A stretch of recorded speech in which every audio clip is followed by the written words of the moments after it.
Welcome back to another video. Today we're going to be talking about how to change your external circumstances. And if you notice, I've got a guest with me today, Dani from FlyGIRLS Manifesting. Thank you so much for being here with me. Hi, Abby. How are you? I'm so happy that you invited me on your platform. I'm Yeah, really grateful to be here.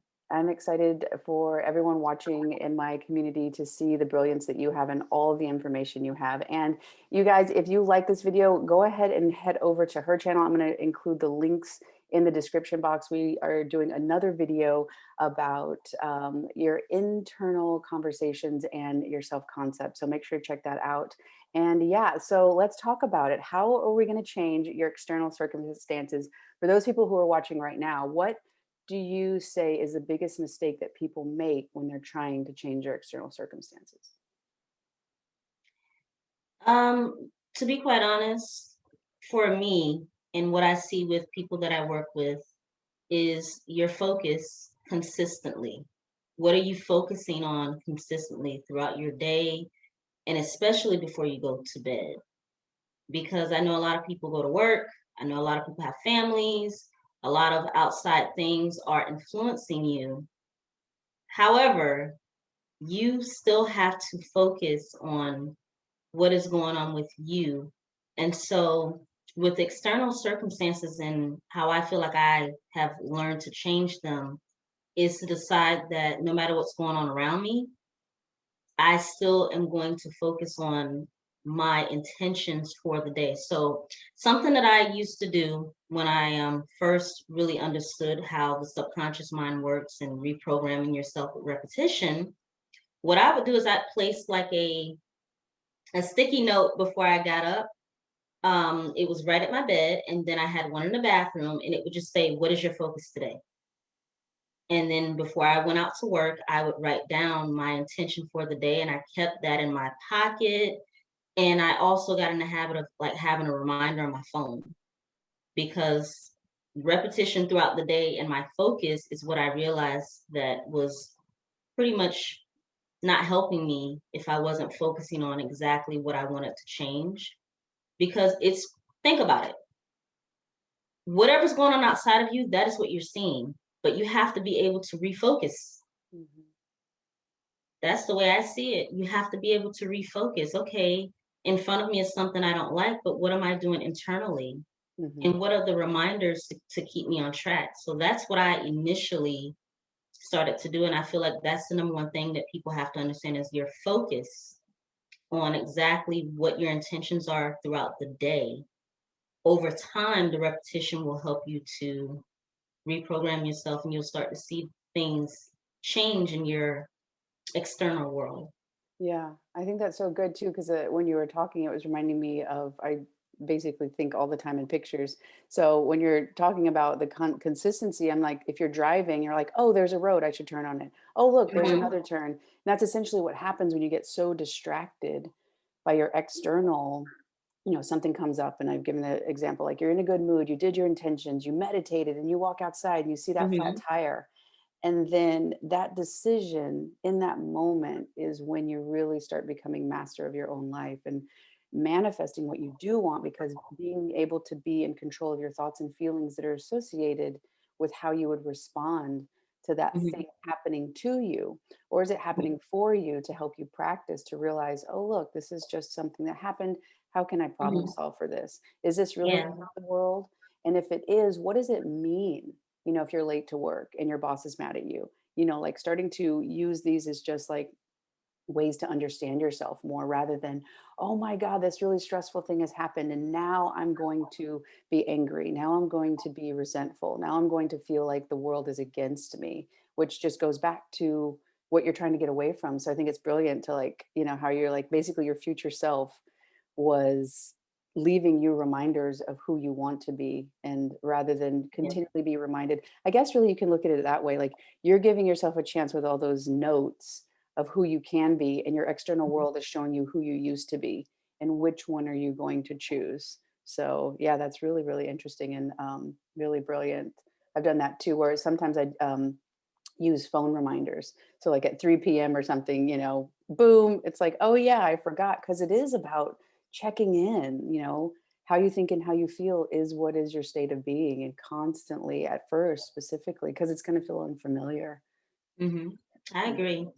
I agree that also too, like, because I know for me, I work from home, I'm self-employed, but when I was working outside of the home and I had to go into my job, I would actually like be on my job and in my head, I would just like go into an imaginary scene in my head of, okay, when I get off work, this is what I want to do when I get home. Can I tell you something how I changed my external situation with the living situation? Yes, please. So, where I currently live with my husband, we both decided that we were going to manifest the situation. Our home, we're here now. And I knew how everything worked. So, our last situation about a year ago, you obviously know everything shut down. I didn't care about that. I was like, no, we're getting our new place. We're getting our new home. And I refuse to allow anything outside of me because I'm like, no, we deserve this. So every single night before I went to bed, I would imagine us in an imaginary scene coming into our new place and just us saying, we finally arrived. Oh my God, it's ours. Mm. And the cat was with us. The boxes, were half undone. And it was just a little scene. And I just imagined it, and we are here now. Even though at my old place, I'm like, what is gonna happen? We don't know what's happening. But in my mind before I went to bed, I just imagined, us in our new place with boxes that we were unpacking with the cat and him saying we made it, or me saying both of us, this is ours. And a year later, we're here. And Wow. everything in between, this video would be too long to tell you all the things that happen in the middle, but Yeah. I ignored that stuff. I just was like, no, this is going to be our place. And it is now. Yeah. So that's That's kind of how I was amazing. able to, yeah. Yeah, and the conviction, I think that that's, thinking about how to change the external circumstances. A lot of people are looking for the magic thing of like, oh, something that I'm missing that I'm not doing. And really, yours thing is like, you show what the power is. It's conviction that no matter what is happening outside of me, in my mind, it lives. And every thought that you give it, it's strengthening it, and it eventually be more powerful and be reflected really. And that's ultimately what you did. You fed it so many times like a little plant that was a seed, and you watched it grow in your mind, and you could feel it, I'm sure too. That's another thing, is your body was convinced that it was happening until your subconscious objectified it too. And like, even I'm sure the roller coaster that happened to you in the meantime, that Yeah. would, easily derail if you didn't have conviction. And that is like a commitment. You're more committed to the unseen than you are the Hmm. seen. And I think that that's probably, a good way in a snapshot to talk about like how to change external circumstances. Well, you have to be more convinced. Well, you're going to vote one way. Every moment you're voting for something. You're either putting the thoughts for your old or your new. And so, yeah, you beautifully in that example showed that you were more committed to the future and being defined by a vision of the future, which Dr. Joe Dispenza talks about all the time. We're Yeah. either, yeah, like basically held back by our past, which you easily could have done in the middle, of the chaos Yeah. of We that. don't do the middle over here. No middle. Yeah, yeah. And The end also, result only. yeah, and also too, it can be considered wishy-washy, and I know that there's a lot of circumstances in people's lives that are very intense, and I'm not saying that that's wishy-washy. And also, when you let go of your vision, you are letting go of, abandoning yourself, letting yourself down. And then you will see that reflected in your external world. When you don't stay committed to your vision of something that your heart sings about, then yeah, you're letting other people tell you who you are and how you should live. So, that little micro abandonment will be externalized, just the same with the circumstances. So, what is the biggest thing that people can do who are watching right now, to change like immediately, that you would say? Like something that would change your life, like within the next week or so. Yeah, that they can do it right now, and that they will, that's like the seed of what they're missing. Just like the quickest ways that they can start making changes.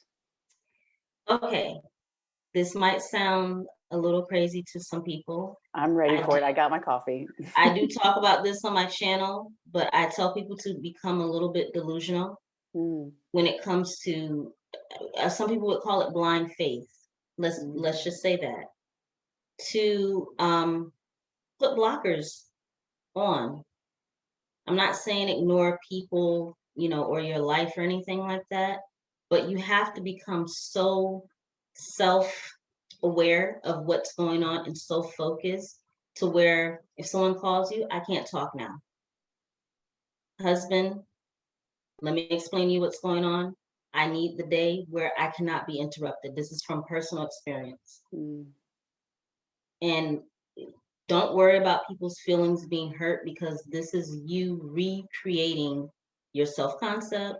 It's you reprogramming yourself to do something different. You have to kind of shock. I know Joe Dispenza talks about this, how you have to recreate yourself. Like you have yeah. to, and I read a lot of his work, and it's hard to manifest things when you have kids, people, Yeah. outside things. I get it, but it really isn't hard if you make a decision Yeah. and stand firm in it. Hmm. People have to conform to you. They have to understand if you're saying, this is what I'm doing, Yeah. this is what I'm going to do for myself, Hmm. and stand in that. So I would say to become clear and stand firm in what it is that you desire to recreate in yourself, Yeah. because you're going to go back and forth. One week you're going to feel some type of way, and then the next week it's not going to be working. No, exclude all of the distractions around you and start to focus on yourself Yeah. and put people on notice. Just let people know, hey, I need the week to myself. Yeah. And when you have that week to yourself, or whatever time you designate for yourself, immediately start to go within. Hmm. Like you have, because think about it, Abby, distractions. Yeah. It's too much, Yeah. you know? It's too much. If you just hone in on focusing on what you desire to have, okay, that's great. You made the first step, but now you need the time and the energy to just focus on what it is that you want to come into your life. So I would say the first thing for people to do is to shut out distractions, put people on notice, Yeah. give yourself a small little time where you're only focusing on what it is you desire wholeheartedly throughout the day, nonstop. Yeah. That's Because you got to beautiful. reprogram. You got to Yeah. reprogram. Yeah, you got to make the changes, and the changes don't start outside, they start inside, like you're saying. And Hmm. what I'm hearing from you in that isn't delusional. It's basically starting to be the reflection that you want. If you're going to have a relationship with somebody, you start dating them, but you never see them, and you think of them once a day and you never spend any time with them. Well, that relationship, it has tons of potential, yet Hmm. it can't grow. And so saying no to things so that you say yes to you. And I think that's the difference. Yeah. People think that saying no to somebody else and hurting their feelings is bad, but ultimately realizing that if you're not doing that, you're hurting you. Like if you Mhm. say yes, yes, yes, yes, you're saying no, no, no, no, no. So what are you going to see in the world? Mhm. Everybody reflecting the no you're giving yourself. So Yeah. I think that's a beautiful way to start, is just starting to realize where you're starting to give yourself away, where you would take it back, then take Mhm. a little step. Yeah, say one yes to you, create space for you. But that's really beautiful, and I appreciate it. I thank you so much for being here and sharing your wisdom. And again, we made another video about inner conversations and self-concept. It's in the description box. Check it out. Check out her channel. She has a lot of beautiful videos, and we'll see you on the next one.